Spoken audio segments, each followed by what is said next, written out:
안녕하세요. 저는 30대 후반의 남자입니다. 제게는 너무나도 비참하고 원통스러운 일이 있습니다. 그동안 누구에게도 말하지 못했고 저 혼자서 속앓이하면서 끙끙 앓고 있었습니다. 하지만 많은 분들이 보고 계신 이곳에 제 고민을 말씀드리면 조금이나마 제 마음을 털어낼 수 있지 않을까, 혹은 조언을 얻을 수 있지 않을까 하는 마음으로 사연을 보내게 됐습니다. 제 인생 모조리 박살나게 만든 이야기 털어놓을게요. 제 부모님은 젊은 나이에 저를 낳으셨습니다. 어머니가 20살이셨고 아버지가 21살 때 저를 낳으셨다고 하더군요. 원래는 그때 당시 밤낮으로 바쁘게 장사를 하고 있던 시기여서 저를 의도적으로 낳으려고 했던 건 아니었다고 합니다. 그렇게 계획도 없이 갑작스럽게 저를 임신하셨고 저를 낳게 되었습니다.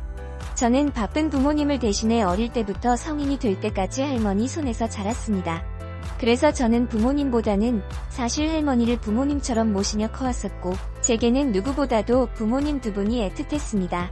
그나마 어머니는 최대한 시간을 내서 저와 놀아주셨지만 아버지와는 일반적인 가정에 비하면 조금은 더 어색한 사이였죠.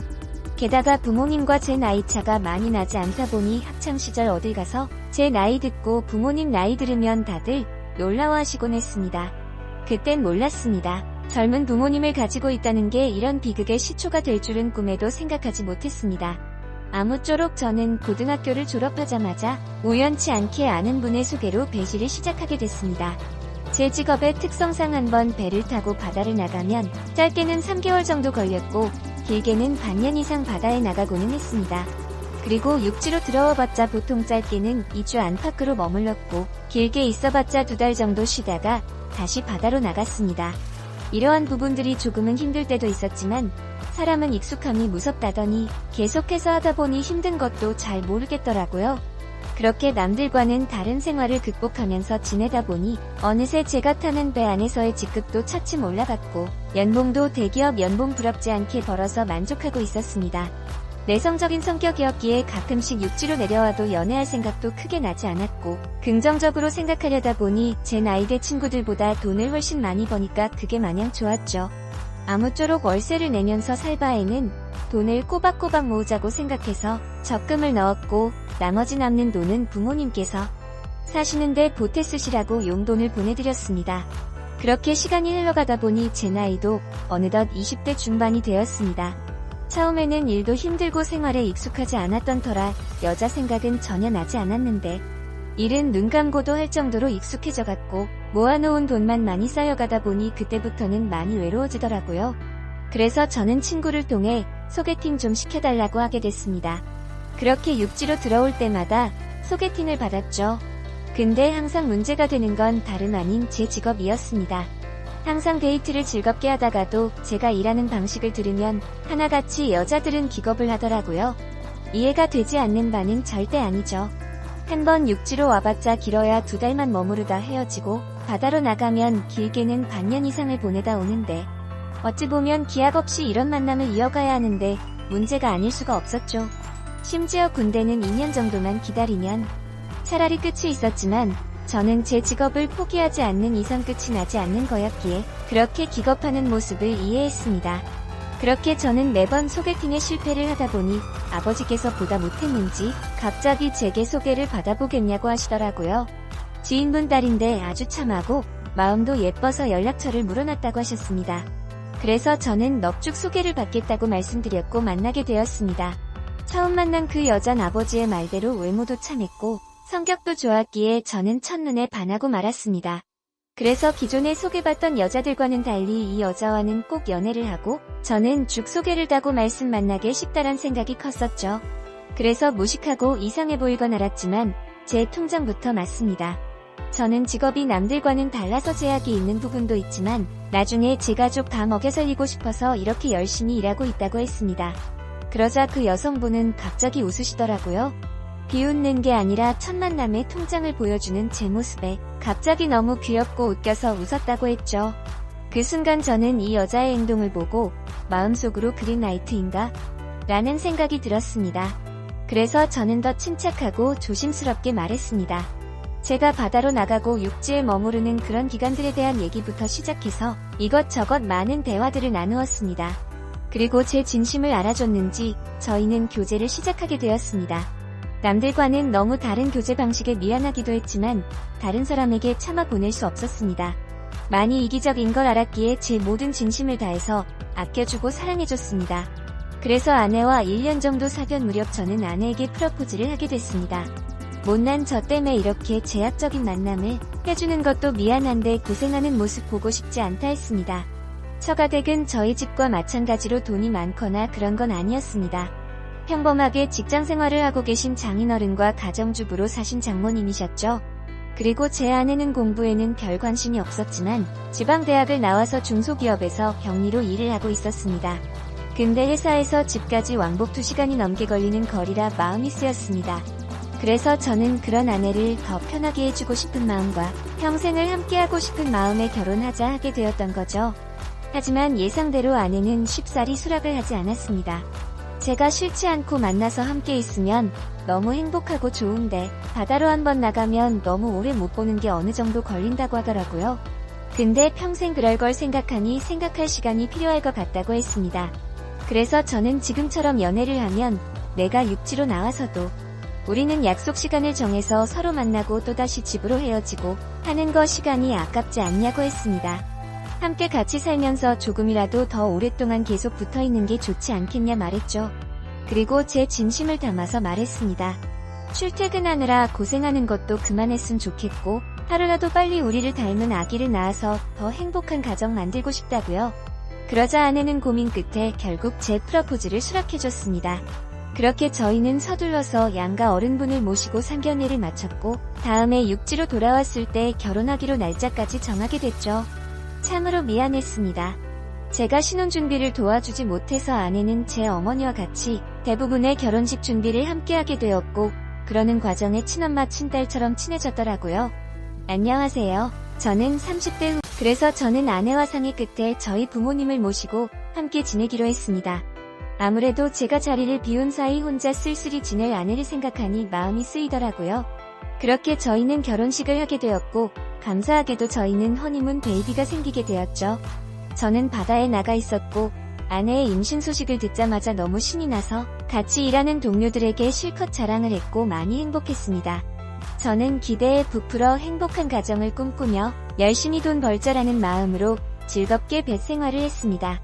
그렇게 시간은 흘렀고 제 아내는 세상 누구보다 예쁜 딸아이를 출산하게 됐죠.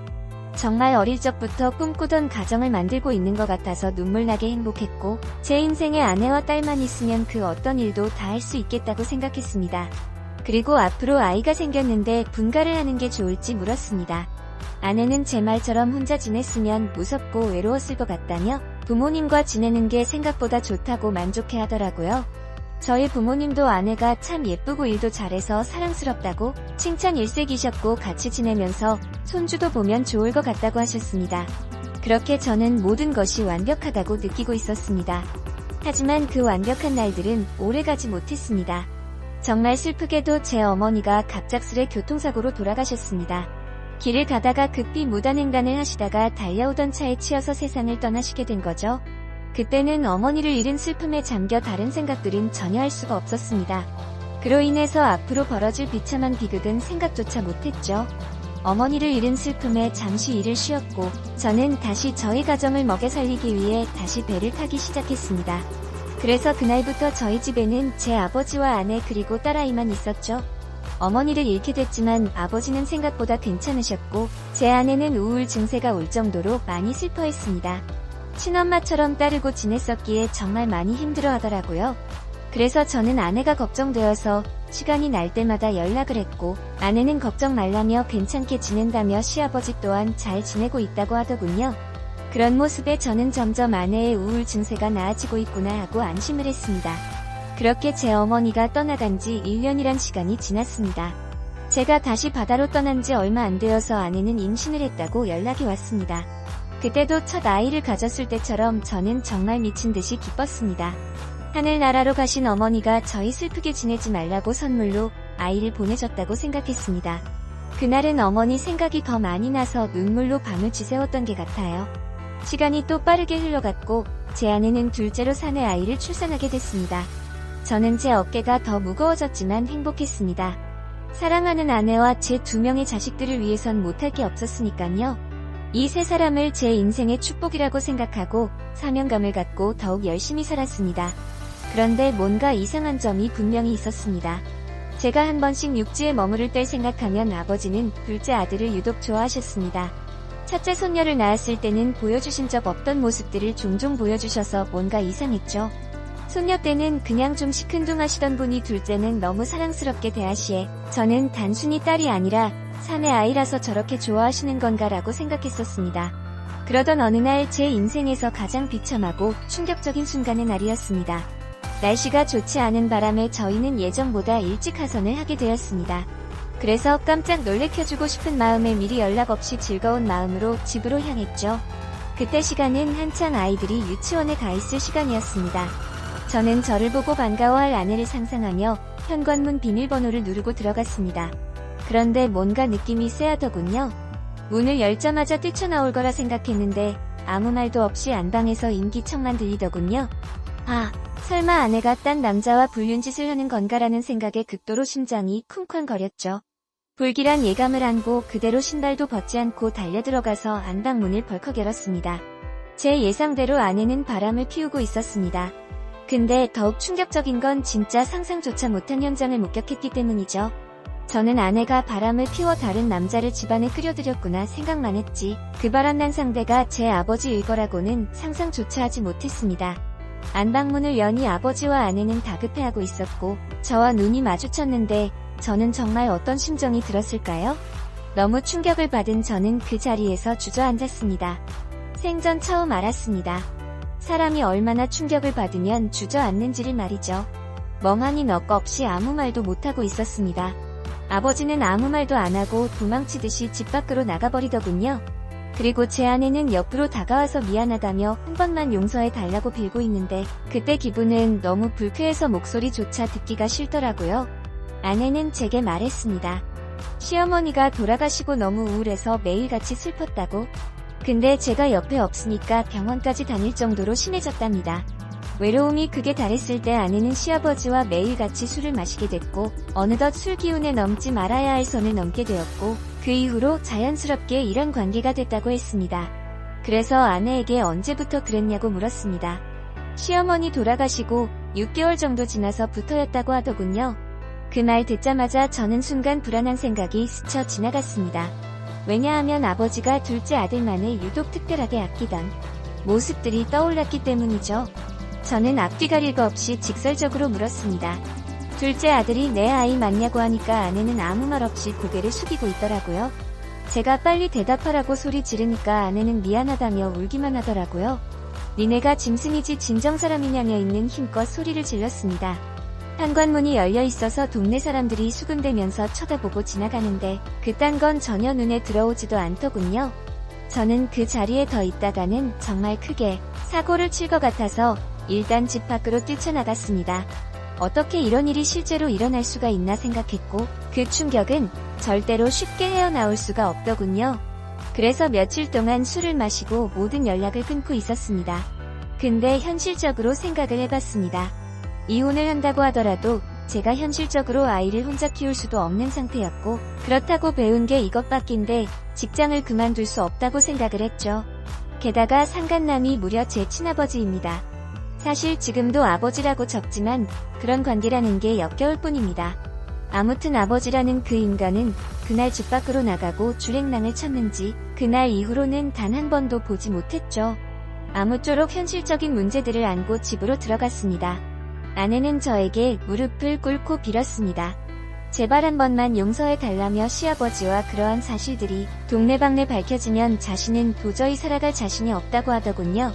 2번 다시 이런 일 없을 테니까 용서해 달라고 빌었고 현실적으로 제가 어떻게 할 방법이 없으니 그냥 대충 알겠다고 말했습니다. 사실 그날 이후 말도 잘 섞지 않았습니다. 말만 용서를 한다고 한 거지 어떻게 용서가 될까요? 아무튼 이젠 제 아들인지 알았던 그 아이는 아들인지 형제인지 알 수가 없는 개족보가 되었습니다. 하지만 아무리 억지로 테이프질을 한다고 이게 메워질까요? 그날 이후 저는 의처증이 걸린 것 같았습니다. 하루라도 아내와 연락이 안 되면 극도로 불안해지고 초조해져서 미쳐버릴 것 같더라고요. 그때부터 제 생활은 엉망진창이 됐고 일상이 파괴되다시피 했습니다.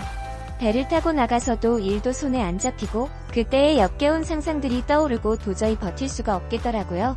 결국 끝내 저는 정신과까지 다니면서 약을 먹고 치료를 받았죠. 병명은 공황장애와 폐쇄공포증까지 겹쳐서 생겼다고 하더라고요. 그래서 저는 그날 이후 제가 애착심을 갖고 일하던 배실을 그만둘 수밖에 없었습니다. 그렇게 결국 배실을 그만두고 먹고는 살아야 했기에 관련 업종의 직업에 취직했고 예전과는 비교도 안 되는 부족한 월급을 받으면서 집으로 들어가 살게 되었습니다.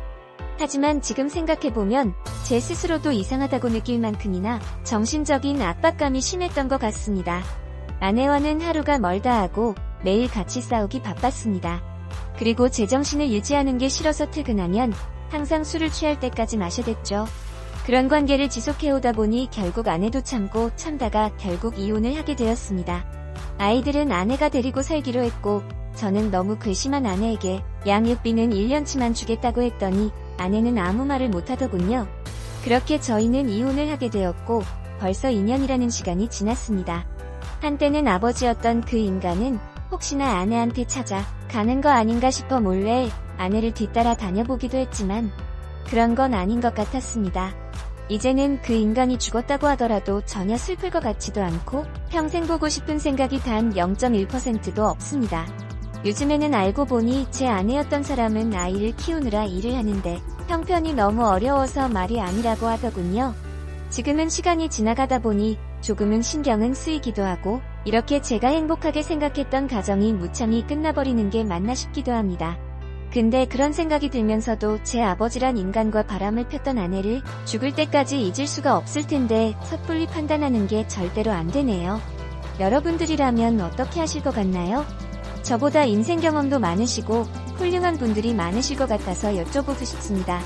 댓글로 생각을 남겨주시면 제가 어떻게 결정할지 큰 도움이 될 것 같습니다.